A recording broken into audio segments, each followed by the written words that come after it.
We're back on the bench again with the HB-1B. I think we're up to session 18.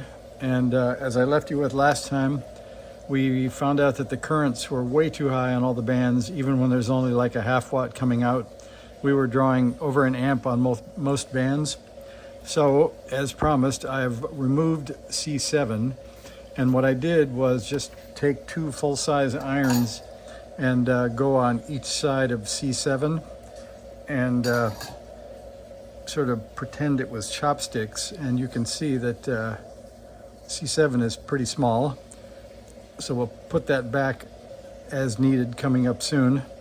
But that worked, even though I don't have a proper surface mount soldering station. A pair of soldering irons in chopstick mode worked pretty well. So what we ended up with now is I got a 50 ohm, I don't know what that is, maybe 3 or 4 watt resistor, and I stuck it between the collector and ground so we have some kind of load to drive.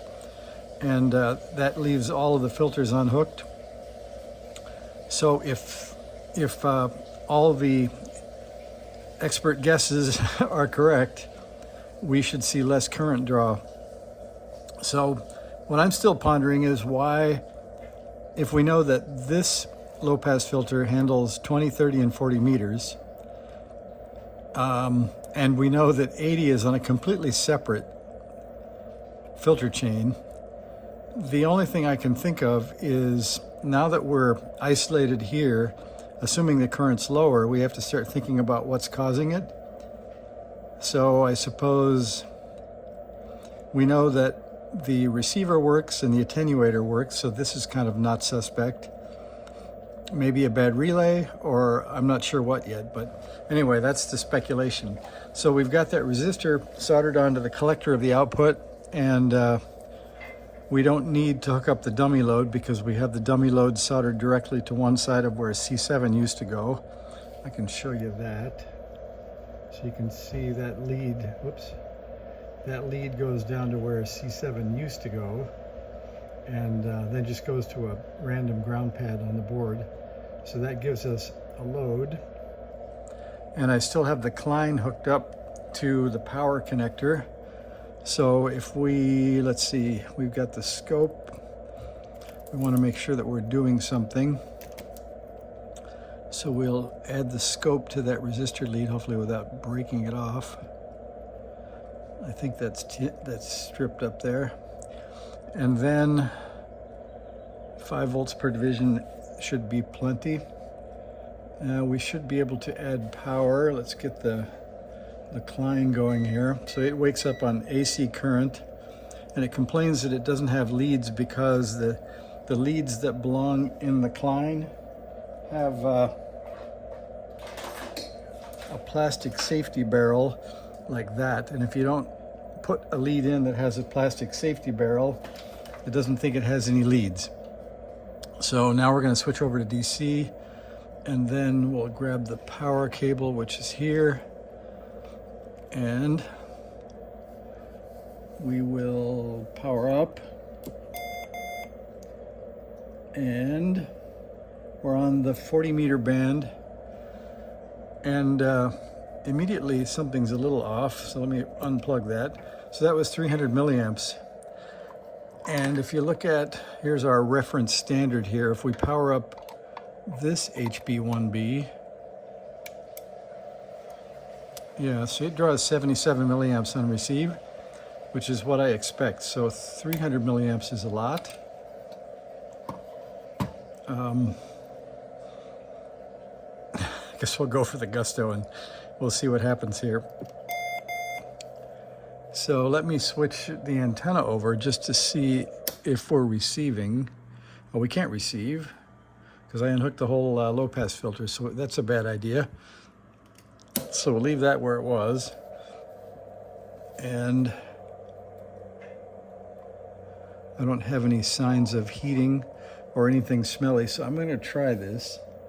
So we're on the 40 meter band, whereas before it was 1.3 amps on transmit. Let's see what we get, and you can watch the screen to see what kind of RF we get. So this is going to be the collector with no filters, so it should be pretty ugly, but it should have a reasonable amplitude. not a lot. So we're drawing 580 milliamps, and let's see, on the 2-volt scale, what do we have? 246, about 6 volts peak to peak, which isn't much, but we're not drawing 1.3 amps anymore. We're drawing an additional from 350 up to 580. So that seems reasonable for that amount of power. And let's see, no heating of the MCU, but plenty of heating of that resistor. I can smell that. So I think that's good news. Oh, wait a minute. I think we have a breakthrough. So the 10x probe on my scope, the barrel that allows you to see that you're really 10x, somehow was intermittent and it was showing 2, but that was actually 20 volt scale. So that's why the resistor got hot with that many volts peak to peak, because it really wasn't. Let's see, it's on 20 volts per division. So we're actually at 20, 40, almost 60 volts peak to peak across 50 ohms. So definitely the transmitter is working like it should now. Now we have to go debug what's wrong with the filters, because with only about 540 milliamps of total draw during transmit, we're making the correct amount of peak-to-peak voltage. It isn't a sine wave, and it is into 50 ohms, but I don't think it counts much. It's at least in the right magnitude. We expect finally on the output to get maybe 42 or 45 volts peak to peak. So plenty of drive. Now we have to go figure out if that indeed can now get plenty of output out of the transmitter and not heat the MCU. What's after that can possibly be soaking up the power when, again, on 80 it's this path, and on 20, 40, and 30 it's this path. So something is up and something is soaking up all the power that we're now able to generate. And it's something after C7, and that's all I know. So put some notes in the comments where you think the power is going. If it was only 20, 30, 40, I would say it's easy, it's a filter component. And if it was only 80, I'd say it's easy, but it's both.